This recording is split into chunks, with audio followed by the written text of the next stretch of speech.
তোমার নামে গান গাহিয়া যায় মাঝি পাল উড়াইয়া, নদী ওই ছুটে চলে, নদী ওই ছুটে চলে সাগর মোহনায়। জানি তুমি দয়ার সাগর, তুমি দয়াময়। জানি তুমি দয়ার সাগর, তুমি দয়াময়।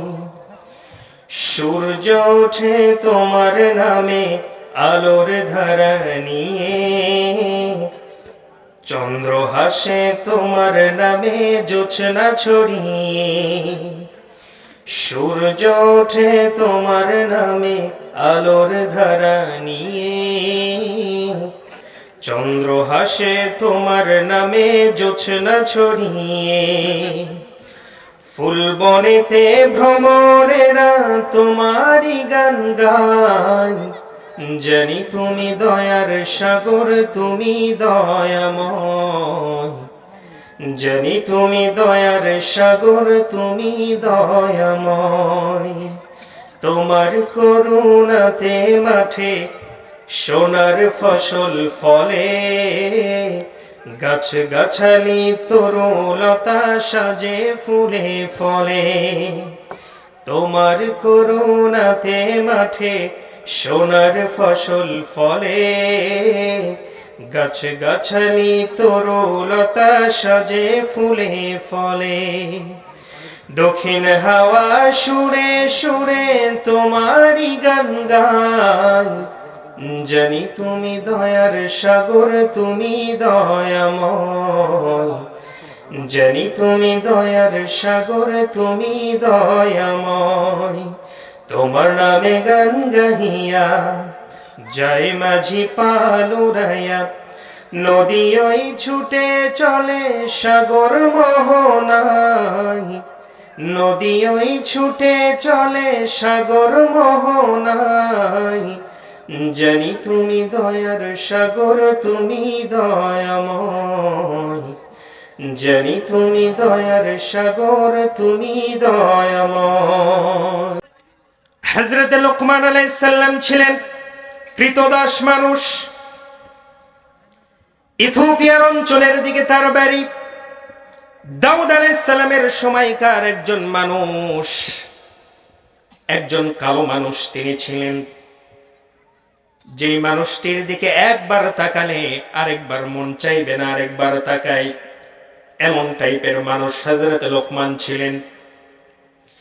কৃতদাস তিনি ছিলেন, কিন্তু মহান রব্বুল আলামিন তাকে এত সুন্দর বাগ্মিতা দান করেছিলেন, বক্তব্য দেবার মতো এত ব্রিলিয়ান্ট একটা ব্রেন তাকে দান করেছিলেন যে তিনি যখন মেষপালগুলো নিয়ে মাঠের ভিতরে মেষ চরানোর জন্য যেতেন, ভেড়া বকরিগুলো যখন মালিকের ভেড়া বকরি যখন মাঠের ভিতরে চড়াতে যেতেন, সেই সময় আমার বন্ধুগণ একা একা তিনি বক্তৃতা শুরু করতেন, একা একা তিনি ওয়াজ শুরু করতেন।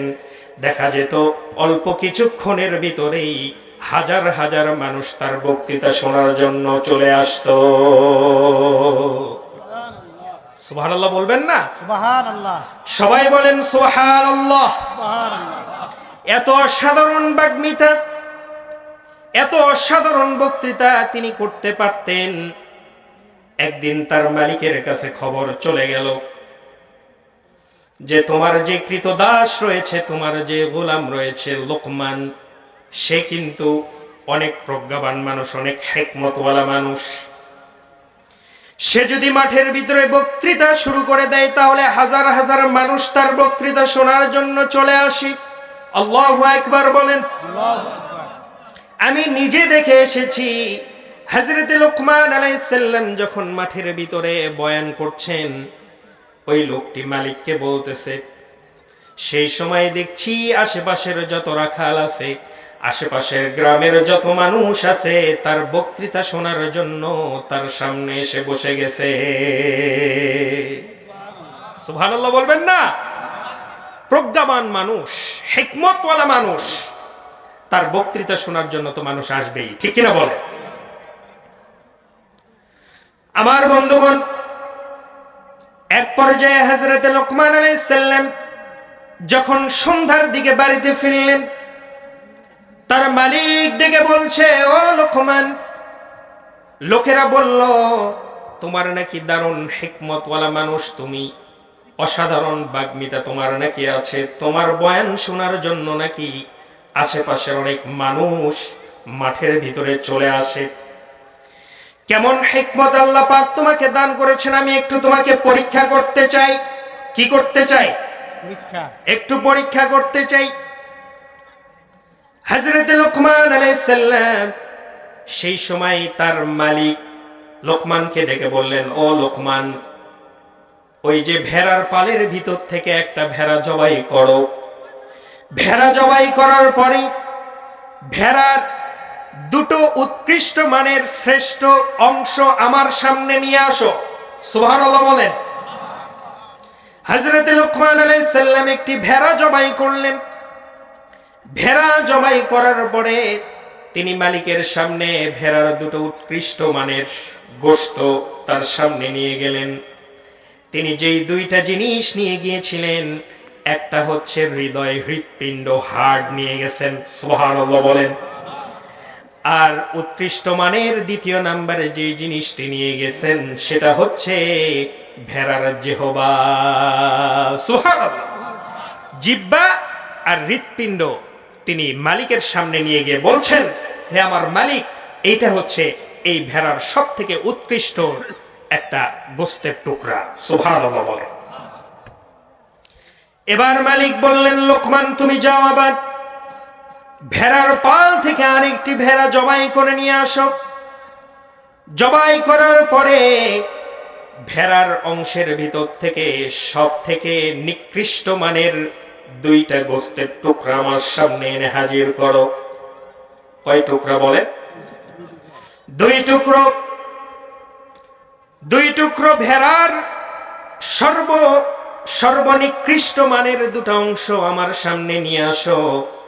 হযরত লোকমান আলাইহিস সালাম আরেকটা ভেড়া জবাই করে আবারও হৃৎপিণ্ড, জিহ্বা আবার মালিকের সামনে নিয়ে হাজির করে দিলেন। মালিক বলতেছে, কি ব্যাপার? তোমাকে বললাম সর্বোৎকৃষ্ট যেই অংশটুকু আছে সেই অংশটুকু কেটে নিয়ে আসো, তুমি জিহ্বা নিয়ে আসলে, হৃৎপিণ্ড নিয়ে আসলে। আবার তোমাকে আমি বললাম সব থেকে নিকৃষ্ট জিনিস নিয়ে আসো, তুমি এইবারও জিহ্বা নিয়ে এসেছো, এইবারও তুমি হৃৎপিণ্ড নিয়ে এসেছো। আমি তো মনে করেছিলাম তুমি অনেক প্রজ্ঞাবান, কিন্তু আমি তো দেখতেছি তুমি একজন বোকাশোকা মানুষ। এবার হযরত লোকমান মালিককে ডেকে বলছেন, মালিক, হে আমার মালিক, আমার কাছে যথাযথ ব্যাখ্যা এটার আছে। কি ব্যাখ্যা? মালিক বললেন। হযরত লোকমান ডেকে বলছেন, ও আমার মালিক, আপনি যখন উৎকৃষ্ট মানের দুটো জিনিস নিয়ে আসতে বলেছিলেন, আমি জিহ্বা এবং হৃৎপিণ্ড নিয়ে এসেছিলাম। যখন আপনি নিকৃষ্ট দুইটা জিনিস, ভেড়ার কোন নিকৃষ্ট জিনিস তুমি আমাকে আনতে বলেছিলেন, আমি নিকৃষ্ট মানের দুটো জিনিস নিয়ে এসেছিলাম। কারণটা হলো, কোন মানুষের যদি হৃদয়টা ভালো হয়ে যায় আর যদি জিহ্বাটা ভালো হয়ে যায়, তাহলে ওই মানুষ পুরোটাই আল্লাহর প্রিয় বান্দা হয়ে যায়। সুবহানাল্লাহ। আর যদি কোনো বান্দার হৃদয়টা কালো হয়ে যায়, আমরা অনেকে বলি ওর মন ভালো না, ঠিক কিনা? মানুষটা দেখতে সুন্দর কিন্তু অন্তরটা কালো, আমরা এরকম বলি কি বলি না বলে? আপনাদেরই তো গ্রামের ভাষা, বলে অমুকের ছেলে দেখতে ভালো কিন্তু আসলে সে ভালো না, অন্তরটা ভালো না। হযরত লোকমান মালিককে ডেকে বলছেন, ও আমার মালিক শোনেন, যেই বান্দার কলবটা ভালো হয়ে যাবে, যেই বান্দার হৃদয়টা ভালো হয়ে যাবে, সেই বান্দাটা ভালো হয়ে যাবে। আর যার মুখটা, যার জিহ্বা থেকে খারাপ কোনো কথা বের হবে না, সুদের কারবারের কোনো কথা বের হবে না, অমূলক মানুষের সঙ্গে কোনো ঝগড়াঝাটিতে লিপ্ত হবে না, জিহ্বা দিয়ে অতিরিক্ত কোনো খারাপ কথা বলবে না, সেই বান্দাটাই আল্লাহর প্রিয় বান্দা হয়ে যাবে। ঠিক কিনা বলেন? যেহোবার জন্য আমাদের গত গভর্নমেন্টের 15 বছরের গভর্নমেন্ট শুধু এক কথায় যেহোবার কারণে জিহ্বাতে এক কথা বের হয়েছে। কি বের হয়েছিল? রাজাকার। রাজাকার বের হয়েছে। ছাত্ররা খেপে গিয়ে তার মসনদকে ছেড়ে পালিয়ে যেতে বাধ্য করেছে। বলেন ঠিক কিনা? যেহোবার কারণে। আমার ভাইরা খুব খেয়াল করবেন, এই হযরতে লোকমান আলাইহিস সালাম তার নিজের সন্তানদেরকে 10টি উপদেশ দিয়েছেন। পৃথিবীর সকল বাবার উপরে এই দায়িত্বটা হচ্ছে ফরজ, নিজের সন্তানকে অ্যাডভাইস করা, নিজের সন্তানকে উপদেশ দেওয়া। ঠিক কিনা বলেন? কার উপদেশ দিবেন? সেই উপদেশগুলো আল্লাহ রাব্বুল আলামিন হযরতে লোকমান আলাইহিস সালামের উপদেশগুলো কোরআনে কারীমের ভিতরে কোট করে দিয়েছে। সুবহানাল্লাহ বলবেন না? কি সেই উপদেশ? 1 নাম্বার উপদেশ হযরতে লোকমান আলাইহিস সালাম নিজের সন্তানকে দিচ্ছেন। ওয়া ইয ক্বালা লুকমানু লিবনিহি ওয়া হুয়া ইয়াইদুহু ইয়া বুনাইয়া লা তুশরিক বিল্লাহ ইন্নাশ শিরকা লাযুলমুন আযীম। বলেন আল্লাহু আকবার। নিজের সন্তানকে আল্লাহর পরিচয় তুলে ধরলেন।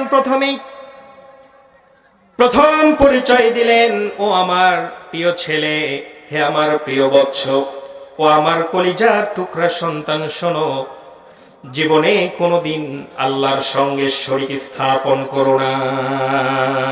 সুবহানাল্লাহ। আল্লাহর সাথে কি শিরিক করা যাবে? এরপরে লোকমান বললেন, নিশ্চয় শিরিকটা হচ্ছে সবচাইতে বড় জুলুম। আল্লাহু আকবার বলেন। নিজের সন্তানকে, এখনকার বাবারা আল্লাহকে চিনাতে পারে না। আছে না? নেই? আছে না? দেখবেন ছোট বাচ্চারা সব সময় তার রবকে খুঁজতে থাকে। বাহিরে বের হলে একটা গাছ দেখলেই বলে, বাবা এই গাছের নামটা কি? বলে কিনা? বলে এটা কিসের গাছ? বলে কিনা? এরপরে পুকুর দেখলে বলে, বাবা এইটা কি? আপনি যদি তাকে বলেন, বিরক্ত না হয়ে, অনেক বাবা বিরক্ত হয়ে যায়, কেন এত কথা বলো? বাজারে তোমাকে নিয়ে এসেছি, 2টা চকলেট কিনে দিব, ব্যাস হয়ে গেল না? বাবার দায়িত্ব হচ্ছে সন্তানকে সর্বপ্রথম আল্লাহকে চিনাতে হবে। ঠিক কিনা বলেন? হযরতে লোকমান আল্লাহকে চিনিয়ে দিলেন। ইন্নাশ শিরকা লাযুলমুন আযীম। নিজের ছেলেকে বললেন, শোনো, ও আমার প্রিয় ছেলে, আল্লাহ ছাড়া তোমার এই দুনিয়াতে দেবার মতো কোনো মালিক আর নেই। যা কিছু চাইবে একমাত্র আল্লাহর কাছেই চাইবে। আল্লাহ আমার রব, এই রবি আমার সব, দমে দমে তনু মনে তারি অনুভব। সবাই আল্লাহ আমার রব, এই রবি আমার সব, তোমার দুনিয়াতে আমি যেদিকে তাকাই অথই নিয়ামতে ডুবে আছি সবাই। পাখ পাখালির গানে শুনি তসবিহ কল রব, তসবিহ কল রব। আল্লাহ আমার রব, এই রবি আমার, আল্লাহ আমার রব, এই রবি আমার সব। বলেন আল্লাহু আকবার।